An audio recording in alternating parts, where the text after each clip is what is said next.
What a game it turns out to be. Sets things up beautifully, doesn't it, for next Tuesday. Barcelona 3, Inter 3. Gab Marcotti joins us. We'll be hearing from Gab in a moment. But Craig, this is what Champions League football is all about. This is what we really enjoy about this tournament. Where do we start? Where do we start? We talked on yesterday's show about the contrasting styles, and I think that's what made the game.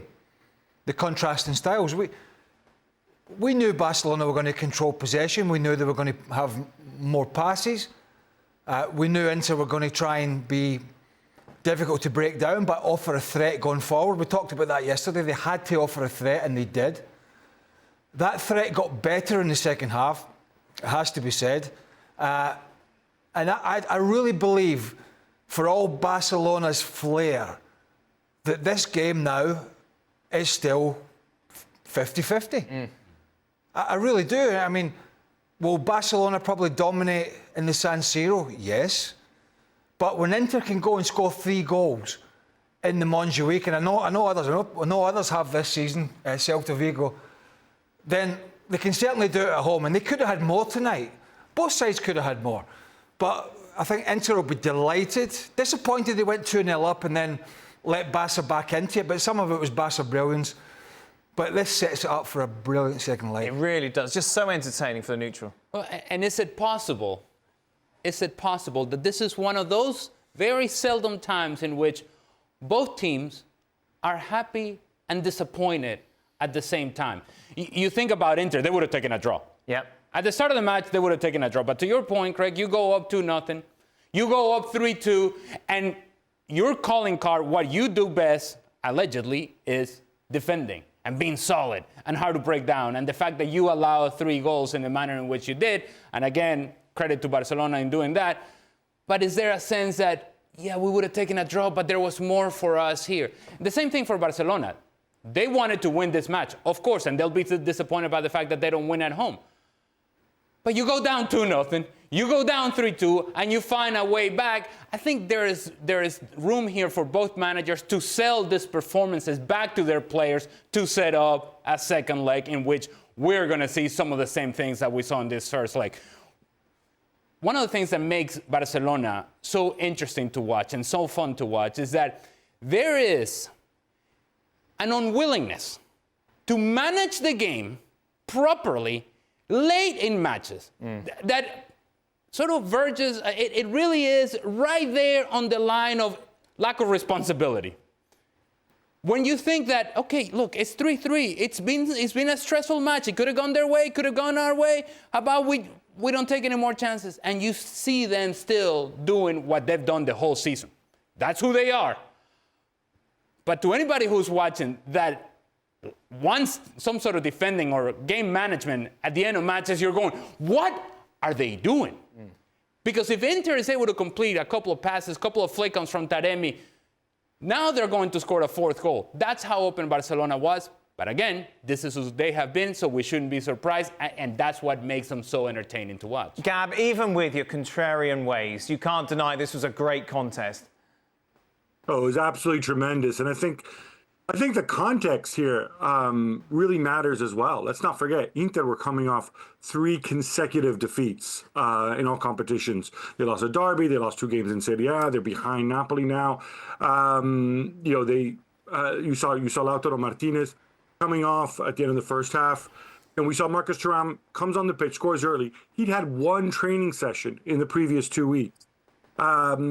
So the way they Denzel Dumfries, another one coming back from injury. So the way they interpreted this, I thought was brilliant, especially in the second half. You know, in the first half, they probably did sit too deep. And, you know, once you saw Lamine Yamal pull that out of his backside, you're thinking, oh, my God, what is this guy going to do? You've never seen a 17-year-old like this. I'm too young to have watched Pele. But tell you what, Inter were brave in the second half, like they really should have been. They pressed high, and I think fatigue started catching up with Barcelona as well, because don't forget, that was 120 minutes of Clásico that they played at the weekend. Not bad for a guy who was injured in the warm-up. Yeah, this was interesting, wasn't he? Went off during the warm-up, and you kind of thought, wow, he's clearly not going to start, comes out, and he becomes the youngest ever scorer in a semi-final or final of the Champions League. He didn't look injured to me. Some of this stuff from this young lad is just absolutely out of this world. And in the second half, he was a little quieter at times, but just amazing. It's the freedom and abandonment with which he plays, which then leads to some incredible skill and an end product, which I think is so unique from what we see from most players these days. There seems to be a structure almost robotic. This guy is very much an anomaly. Well, most players nowadays are very rigid in the way they approach their performances, and it's all very from point A to point B to point C, and this is how we're going to break a team down. And to your point, yes, it all seems very sequential and very structured, and Lamine Yamal is skipping steps. While everybody's thinking A to B to C, he's already on D. He's already gone. And to see it happening, and I don't want to qualify this anymore as a 17-year-old, because we already know that the kid is a genius at 17. Just to see it happen as consistently as it does, regardless of his age. Adding the age to it just makes it even more incredible. But to see it happen as consistent as it does, and the fact that there is productivity on the end of it. Yeah. There is a goal, there is a pass, there is an assist, there is something that Barcelona needs. And when you consider that this is a player that at the start of the season, you're thinking, okay, what is his evolution? What is his ceiling? I think he has broken through that ceiling on our own expectations and probably on the Barcelona expectations as well.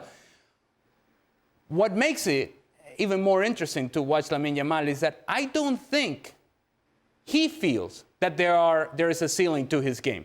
And that's how he plays. If he scores that goal in which he takes it to the outside, Di Marco goes fly by, he cuts it back and scores, just turn off the lights, warm up the bus, and let's go home. That's how he's playing, and he is one of very few players in the world that get you off your seat. Whether you're watching in the stadium or whether you're watching it back home, he is the sort of player that gets you from sitting back to sitting up and paying attention, and he does that every single game. But with Barcelona, it's brilliance and it's bonkers. Oh, yeah. And it's one of the reasons why maybe the brilliance will take them into the final, and maybe the bonkers defending. And I know people don't want to hear it. Barca fans don't want to hear it, because it's had success in La Liga. But Inter Milan showed that if you're clever with your runs and your timing of the pass, you can get in behind this defence for fun and cause problems. Now, could they have done it more during this game? I think they could have done. I think they could have been brighter and sharper, because there was so much space in behind. And only in the San Siro are we going to find out whether this type of defending is going to be their undoing, or whether it's going to be a pathway to the final and allowing the others to go and flourish and express themselves. Because there's no doubt they can do that. But Inter I've said this all along, Inter and this coach and these players are a very, very clever, experienced side. And that's what's going to make the second leg so intriguing. I want to look ahead to that second leg in a moment. I just want to take a step back, because you just got quotes coming through, Gab, from Inzaghi about Lamine Yamal. This is what he had to say about the 17-year-old. I haven't seen a player like Lamine Yamal in the last 8 or 9 years. We had to put 3 players on him. He really is a generational talent, Gab. 5 players, actually, for that first goal. And I'll tell you what, you guys, they're dismissive that he was meaning to hit Rafinha on the one where he hit the crossbar. I don't know. I don't know with this guy. A normal player, sure. I would say, oh, look, he missed the crossbar. This guy, I really don't know. Yeah, and it's a question, how do you deal with him? How do you deal with him physically? And maybe you shut off the supply to him.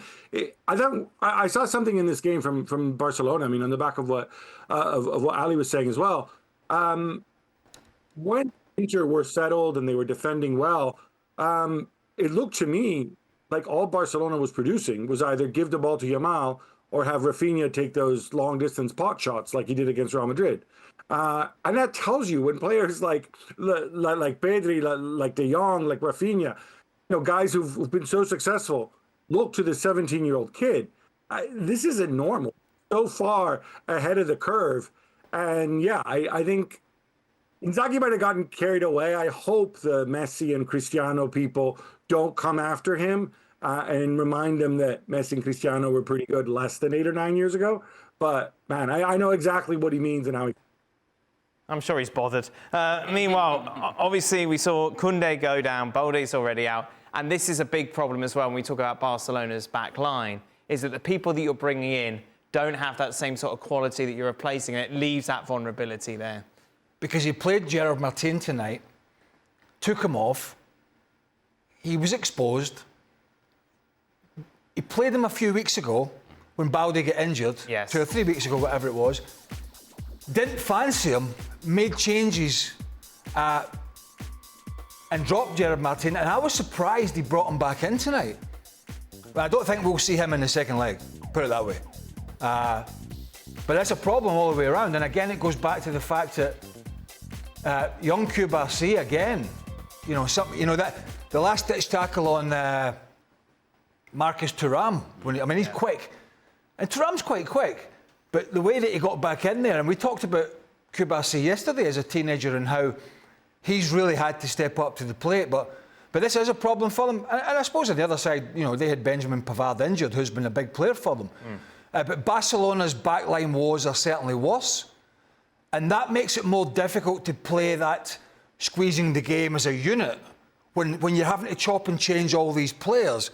And you're not working with the same back four every weekend in training, so you're squeezing up together and you're dropping off together to play that offside trap. When you're having to put square pegs in round holes, that back four, when it squeezes up to try and catch people offside, can be a mess. And that's one of the problems, but that could be the biggest problem, is who puts in these positions that this back four will remain a unit and operate properly. And I think in the San Siro, I think Inter are going to be even more clever. I think they'll look at these videos and say, right, we could have taken more of an advantage of that space in behind. We took advantage of it, but we could have taken it more if we were a bit cuter and a bit more clever.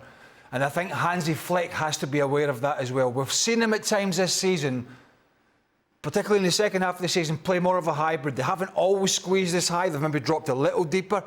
And I wonder if we'll see a little bit of that in Italy, because if they don't and they get it wrong, as I say, this Inter side can and probably will take advantage. They'll be outplayed. Inter will be outplayed in the San Siro. There's very little doubt in my mind that will happen. But it's how Barcelona cope when they lose the ball. I think it's going to be a big determining factor. It was interesting because Thuram was asked about the high line. And he was like, could you have taken advantage of it more, as Craig was saying. He said the problem is that you've got 11 players from the opposition in your half, already on you. There's no time to make those decisions. But I suppose the more you play, is it fair to say, the more you understand that and the more you look for solutions from that, from an Inter's perspective? Well, I don't think it took to the second leg to figure it out. By the second half, they were already a touch away from going a 1v1 situation. In fact, Marcos Thuram himself got in behind. And had it not been from Pau Cubarsí's tackle, now they have an opportunity going on goal. What I would say about Gerard Martin, his struggles are not just from today. Yeah. He was struggling in Copa del Rey final, and what it does against Barcelona is that not only do you struggle defensively with him in that position, you also struggle offensively because he doesn't quite have the same pace that Alejandro Balde, and so Barcelona becomes a very right-sided team. And who's on that right side? Lamine Yamal. Hence, why we don't see Barcelona playing a lot down the left-hand side right now, because Gerard Martin doesn't give you that. He made Denzel Dumfries look like Cafu tonight, okay? And Denzel Dumfries, while he's a good player, he's not Cafu. And for those young people out there that do not know Cafu, you should. He was man of the match. Who's that? Dumfries. Well, that's what I said. I just said. Yeah. I don't know if you were trying to be smart there or not. No, not at all. I was just saying. But we've said. Just saying he was man of the match. Well, that is my point. Yeah. That he made him look great. Yep. When you think about what the options are, and to the point that Craig was making, your center-back pairing of Pau Cubarsí and Íñigo Martínez has been excellent. Surprisingly excellent, but excellent nonetheless. Íñigo Martínez then went down to the left-hand side. You had Eric Garcia playing right back, And the reason I bring his name up is because at one point in a sequence, when he's defending as a right back, as the ball is coming from the right-hand side where your body shape should be, I'm looking at the ball, I'm looking at the player here. His body shape was this. He's not looking at the player. And you know why that is? Because he's not a right back. And so, again, it only emboldens and highlights the point that you just made, Craig, that if you have guys out of position, how do you then find the execution and the coordination in order to keep that high line? So there is an opportunity for Inter. There is an opportunity for Denzel Dumfries to be man of the match again in the next leg, because Barcelona gets exposed and you just have to find that switch at the point of attack. You do that consistently, you'll find opportunities. Who was breaking the offside trap? Wing-backs, midfielders. Maybe Thuram get in on the ball round the corner. We've sat here and lamented some of the players in Spain. Strikers, frontmen, trying to beat this offside trap, trying to be greedy and peel themselves in there. Mbappe. Didn't want to mention his name. He was the worst culprit in the Clásico. There have been many. And we've sat here and every weekend in La Liga went, how can experienced players not understand? If you're going to beat somebody squeezing out, it has to be a run from deep and a ball over the top. And then to figure that out. But if I was the second leg and my strikers were getting caught offside, you'd be getting fined. So you're beating an offside trap, and I don't want to pipe on, by deep runners. And it was the wing-backs today, primary, that were getting in. Is it going to be the downfall of Barcelona in this competition? We're going to find out. Go on, Gab. No, 2 points to that. One is I totally agree with Craig. You talk wing-backs. Most teams don't play with wing-backs because most teams don't play with a back three. I think that also comes into it. Inter unusual, off the top of my head, I don't know many teams in Spain that play with a back three. I don't know that Barcelona would have faced many that play a back three in this competition. And of course, the way he uses Dumfries and Di Marco and Carlos Augusto when he plays is really, really effective. You saw Carlos Augusto when he came on, certainly had, as good as you can have a handle on Lamine Yamal. And I think the other point, and you saw it a little bit in this game, Inter are just a bigger, more physical team. And I think they had 2 corner kicks in this game, plus a couple set pieces. Obviously, they scored some goals off them. But this is something that if I'm Inzaghi, I want to exploit in the second leg. Because especially also with Koundé, who's not the biggest, but is a great leaper, with him out as well, I think Inter will feel that they can do some damage there. They've got the big boys at the back, Acerbi, Bastoni, Bisek. Barella's a great leaper as well. Thuram, hopefully he'll be fully fit. Lautaro, if he is ready for the return leg, and that's still up in the air. Of course, he came off injured. He can jump as well, even though he's a little guy. All these things together, these are the 2 obvious things that Inter can exploit. But to do that, they can't just sit deep the way they did after taking that 2-goal lead. Tempting as it is, you're not going to beat Barcelona that way. You just don't have the flat-out pace up front to go and just sit and try to play on the counter like that. Can you imagine if Inter had the Arsenal set-piece coach? Imagine. Can you imagine? Tell you what. With all those big players, can you imagine? Can you imagine the FaceTime he would get in Serie A? Try it here. If you want. Well, the way you two were sort of looking at each other, I thought you were going to start that. I've always been of the opinion, and I'm not a killjoy, is that... Wait, what? How can a high boot in the penalty area be any different to a high boot somewhere else in the pitch? We have eradicated most of the dangerous tackles out of the game over the years to protect the game and protect the talent and make it a more entertaining game. Why is it okay for players to raise their boots in the box with a scissor kick or a high boot when a player's going to put his head in there to clear it and takes it in the face? I've never, ever, ever understood the difference because of where it is in the pitch. It's either a high boot or it's not. It's either dangerous play or it's not. Go on, Gab. Well, leaving aside the fact that he's turning, I don't even think he sees Pedri.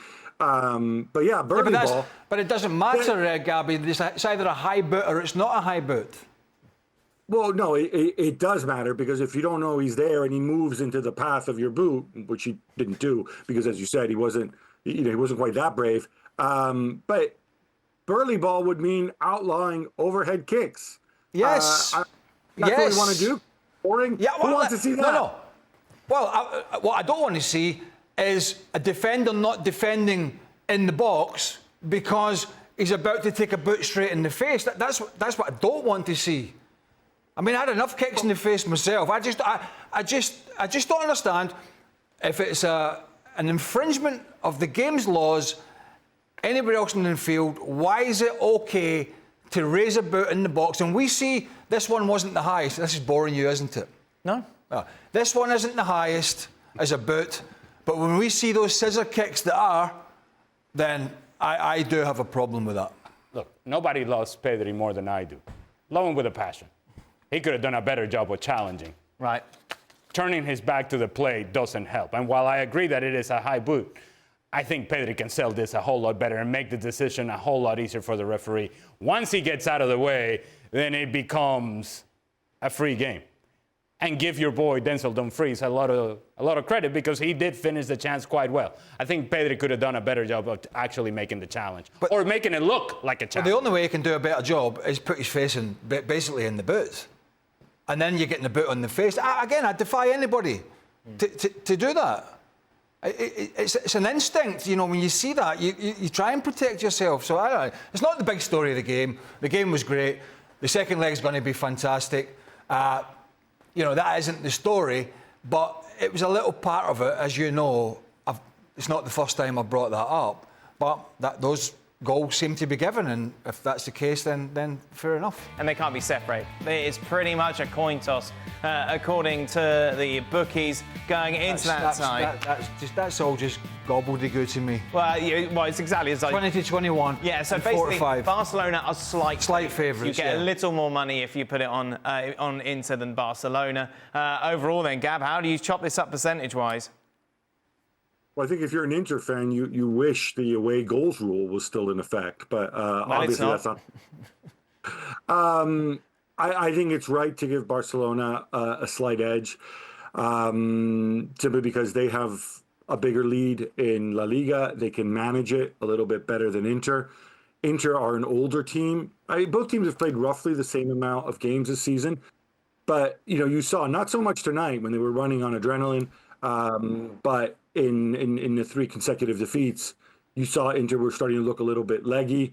I think there's a chance that Lewandowski might be back for the return leg, whereas it's all TBD whether Lautaro's going to be back.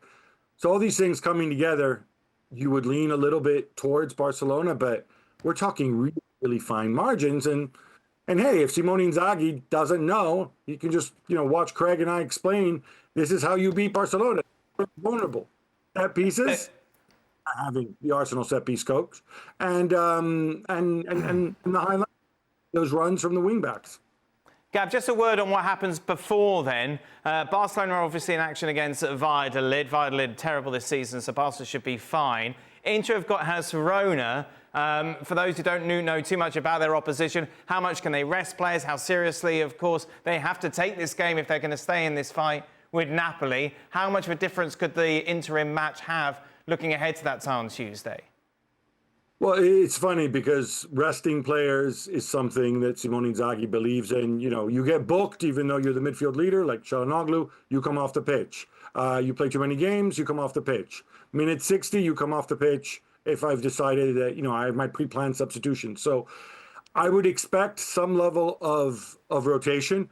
Some of it's going to be forced, though, because, again, Thuram not fully fit tonight. I think that's part of the reason why, by the way, he didn't get away and do a better job there when Kubasi saved them or made that recovery tackle. So, yeah, you can keep playing Mehdi Taremi. He's not gonna be rested.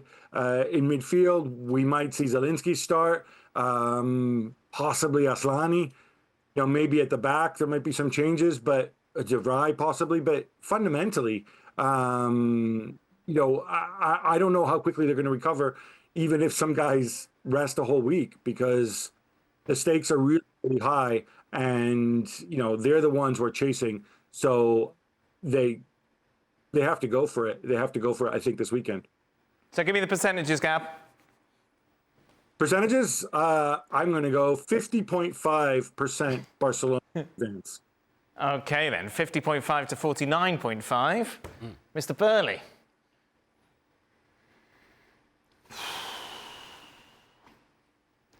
"50-50.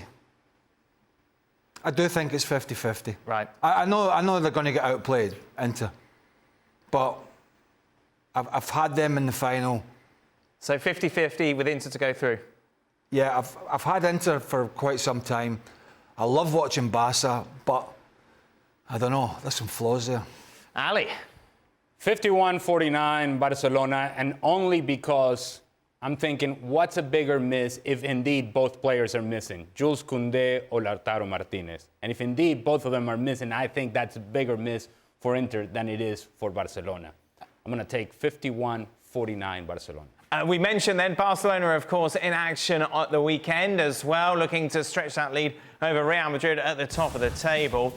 On paper, it's an easy game against Valladolid. No easy games. There's no easy game. Tell Ronaldo that. Right then, Gab. It looked like everything was going to work out. Carlo Ancelotti would go off into the sunset, fly to Brazil, and then take over the national team there. Xabi Alonso to come in for Real Madrid. That's for another time. But what's going on? Why is there such a delay? Why is there so much confusion, so many rumours surrounding the fact that Ancelotti may not take charge of Brazil? I think it's pretty simple. I think Ancelotti's been pretty clear. He's going to stay at Real Madrid until Florentino tells him, "Thank you, Carleto, for the titles you've given us. We're going to move on."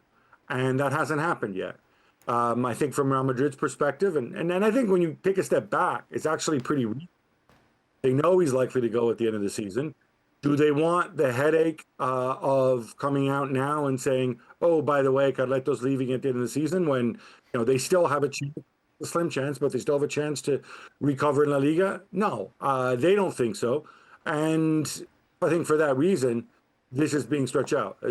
I don't think the door to the Brazil is closed in any way, although I also am not sure that he would want to go and take over straight away at the end of the season. Obviously, they have in January, so Brazil might need to get another interim coach at that stage. I'm not even sure he wants to go and coach necessarily in the Club World Cup. He might prefer to clear his head a little bit. But as far as I understand, he hasn't shut the door on Brazil at all, whereas I think it's highly unlikely that he will return as coach of Real Madrid next season, even though, of course, he has another year. And the suggestions that Brazil want him to hurry up and make a decision, they're not really holding any cards, though, at the moment, are they? No, they're holding 0 cards. Yeah. And this is funny. Those who say, "Oh, look, it's a negotiation." I'm sorry, guys. You've been telegraphing this for what? The last 2 years? We want Ancelotti, and so on, right? You want to go and get, if you don't get, this kind of hard line only works if you have an alternative. Who's your alternative? What are you going to do? Resurrect Dorival Jr.? They've put all their chips in the Ancelotti bandwagon. Now, is it possible they get some interim guy and does well in the friendlies in June, and Ancelotti's dragging his feet, and they say, "All right, screw this, we'll stick with this guy"? Yeah, sure, it's possible. But I think Aguinaldo's been working on this for so long that, they can try to turn the screws on him. But I think they also know that there's no point in turning the screws on him too much, because it's not going to have any effect. We spoke yesterday, didn't we, about Rudiger going under the knife. He's out for the rest of the season. Also having surgery today. David Alaba is out. Mendy is out. Looking ahead to the Clásico, it is going to be a back line very much made of bare bones, Craig. So it'll be Lucas Vázquez, Lucas Vázquez, yes. Raúl Asensio. Yes. Raúl Asensio, Fran Garcia, Yes. Chouameni. Chouameni. Unless you want the Jesus Vallejo experience. Yeah. Yeah. You don't want that? All right.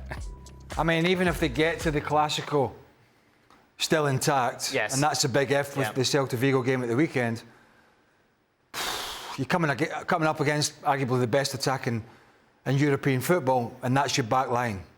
That's a problem. It is going to be a problem. We'll, of course, be discussing at length how they solve that problem next week. We'll be live in Barcelona for El Clásico and the build-up to it as well. Be sure to join us. 10:15 Eastern is the kickoff. Our coverage begins 9 a.m. on ESPN and ESPN+. Meanwhile, taking you through what happened yesterday, of course, PSG with that victory against Arsenal. I have no idea what any of these says. Let's get some reactions, shall we, from Arteta and Luis Enrique. Before the match, Declan Rice has picked up saying, if we don't have the ball, we die. Was the message from you to your players about having control about every single minute against this PSG side? You cannot. Again, this is one of the best. It's beating all the English teams, the best teams in this country. So you cannot dominate this team 95 minutes. Impossible. Forget about it. And you have to understand what means dominating them and in which area of the pitch. And we have to be very clear.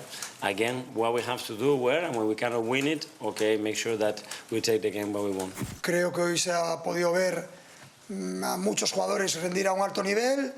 Gran trabajo defensivo de los puntas. Gran trabajo defensivo y ofensivo de los mediocampistas, gran trabajo defensivo general de todos. No puedes venir a jugar a casa del Arsenal un rival de este nivel y no empezar a cuestionar o empezar a valorar cuántos esfuerzos haces. No, esfuerzos máximos, con y sin balón. Creo que hemos mostrado una versión muy buena con balón, con mucha personalidad, y una versión todavía incluso mejor sin balón. We are half-time, and my message has been exactly the same. Post Real Madrid at home, 3-0. Is we have to go to Paris and win the game, and we are more than capable of doing it. Because I saw two very good teams where the margins are so small, and they had efficiency in front of the goal, and their keeper as well made a difference to see the result that we've seen tonight. PSG, no surprise, big favourites for that 1-0 lead going into the second leg next Wednesday in Paris. Gab Marcotti still with us. Gab, what's the reaction from the English media been like to this? I haven't really read the English media, so I wouldn't know, Dan. That's fair enough, Gab. Really this is like me in Spain. You're in London. Who cares what they think? But I think, I would imagine they were completely impressed. It's nothing new because they saw Paris Saint-Germain turn it on like this against Liverpool as well over the two legs. Obviously, apparently under strength Arsenal like this, there's only so much they could do. But I think Arsenal's still very much in it. And then I think if you're Paris Saint-Germain, you look at those two late chances with Bradley Barcola and Gonzalo Ramos, and you'll think, man, we could have been in such a better position for the Parc des Princes. One goal for these two teams is nothing. You can say, oh, Arsenal have to go abroad. Guys, 2 hours and 5 minutes on the Eurostar. It's almost a derby. It's further for Arsenal to travel up north to face United or whatever. So I think this is still very much up in the air. So Thursday is all about the Europa League. Athletic Club taking on Manchester United in the first leg. Meanwhile, it's Spurs against Bodo Glimt in the other tie for a place in the final at stake. Taking a look at everybody's predictions. Let's see where everybody has gone. Athletic Club against Manchester United. Well, can you just on the final lineup? Right, this is very... Right, Athletic Club against Spurs. So everyone said Athletic Club. Meanwhile, for the other side, Frank, myself, and Craig are going for Bodo Glimt. Meanwhile, nobody gave predictions for this. The Conference League, Real Betis against the Fiorentina, Djurgården taking on Chelsea. There are no predictions. You are correct, Craig, for that. But of course, the boys will be looking back in detail at those games on the next edition. We'll be looking back at the Europa League, FC. The conference. Be sure to check it out.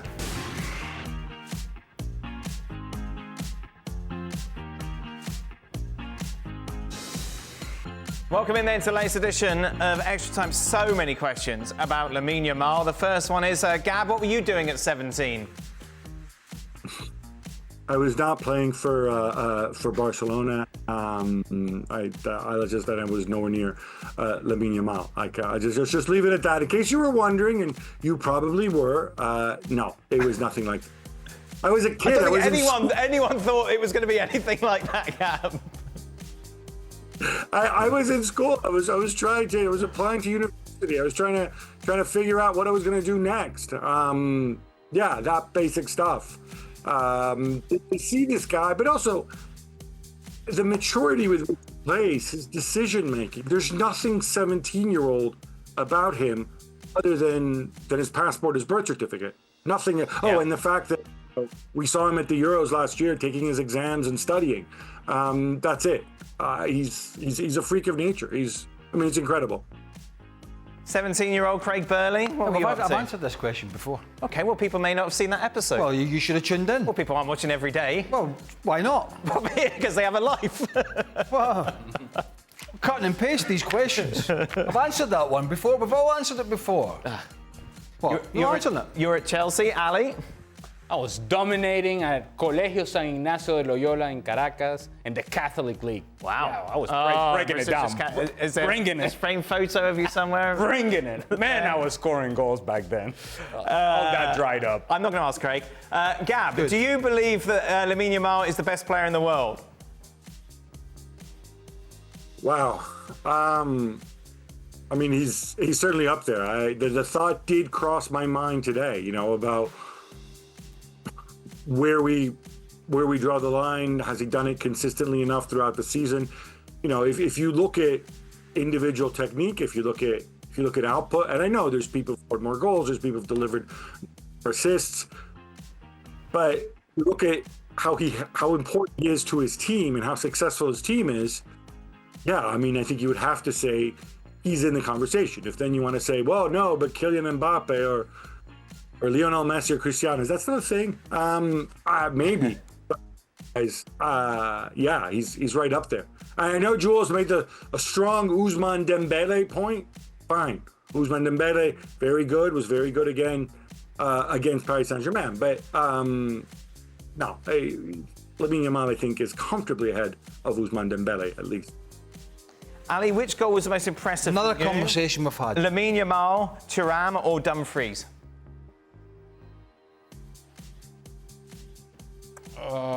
I'm going to say Lamine Yamal. Yeah. Withstands the... Hold on. Are we having an issue? No, I don't think so. Okay. Oh, yes, he is. Oh, yeah. Gabby's having an issue, always frozen. For what? Lamine Yamal withstands the first challenge, drives by Mkhitaryan, and now there are 4 defenders ahead of him. Body shape, gets it around the defenders, off the post and in, and the importance of the goal as well, and the moment in which it came, you put it all together. I'm going to take Lamine Yamal. Gab, that face was for nothing, I suggest? No, it's 100%. I just think it's a silly question. That's fine then. It's 100% Lamine Yamal for the reasons Right. Ali just gave. There we go. Craig, we haven't done this before. How do you look at the second leg with Lewandowski and Balde possibly coming back? What difference will that make? Well, I mean, it strengthens the defence on the left-hand side, which has been weak for them. That goes without saying. Lewandowski, you're getting a finisher, but you're not getting somebody that's going to run in behind like Ferran Torres. So look, I mean, I suppose the answer is, with Barcelona's possession, if you give Lewandowski the service, you've got a natural goal scorer. Yeah. But I think those big 3 centre-halves would lap up playing against Lewandowski because they know he's not going to run away from him. Right. Try and get in his face, try and wind him up. But yeah, that'd be a plus point from experience, but that would be taking nothing away from Ferran Torres, who has done an outstanding job. He has. But it's apples and oranges. One's a runner with better movement, which Lewandowski once had. Now he's a player that, you know, just looking to get on the end of things, which Barcelona are quite good at providing. I think this may be a little early for this question, but it's coming anyway to you, Ali. Okay. Pep's 2010 Barcelona is said to be the best team, but in all honesty, this flick Barcelona gets you watching with your mouth wide open because it's scintillating. Pep's teams just pass and pass. Is Flick's or Pep's team better? Pep Guardiola's team, I think, has been a revolutionary team, a game changer. Taking the possession game that, yes, was very much part of the Barcelona DNA, and then having on the top end of that possession game a guy like Lionel Messi. Mm-hmm. And then you start overlooking David Villa, for example, who was an outstanding striker. Or you take for granted Iniesta and Xavi at their best. So, look, I don't think there's any doubt in my mind that 2011 team is a better team than what we're seeing right now. This team has to improve dramatically in what they do with their shape defensively Because that team, even though the possession may have bored some people, control the game and did not allow other teams to have those same chances because they always had the ball. This is back and forth, and it's exciting as it's fun. But that team is better than what we're seeing right now. How can Barca look to defend better set pieces in the second leg, given that Inter Milan players have the height advantage, Craig? It's a tricky one. I don't know what you do.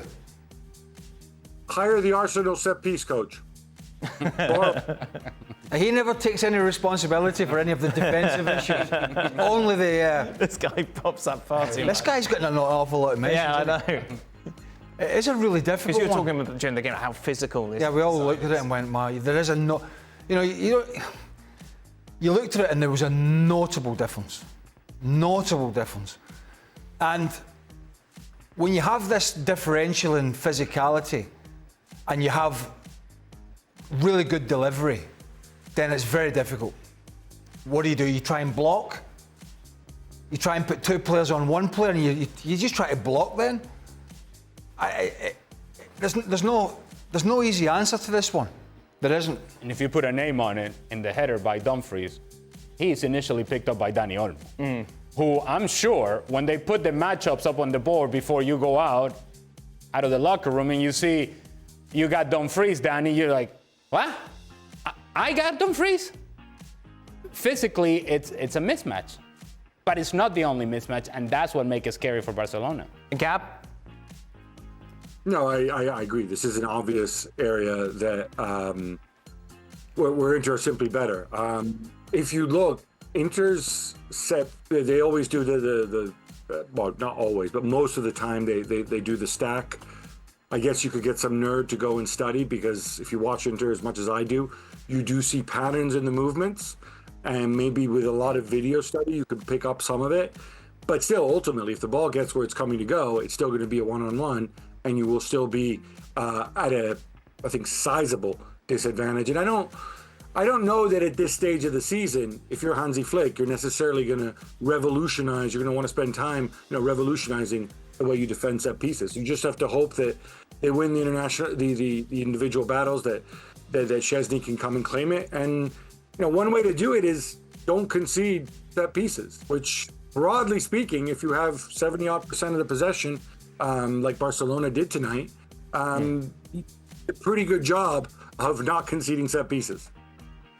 For the panel, reports out of Marcus say that Rodrigo doesn't feel appreciated like Vinny, Mbappe and Bellingham and is thinking of leaving. Do you think he should leave, and where would he thrive? Isn't this an old, not for us, but isn't this an old story about him feeling... Well, yeah, it goes back to the newspaper headline, which had the three of them in pre-season, and Rodrigo was just kind of cut out, and it kind of... I don't think he needs to go anywhere. I think he is a consequence of them all playing badly.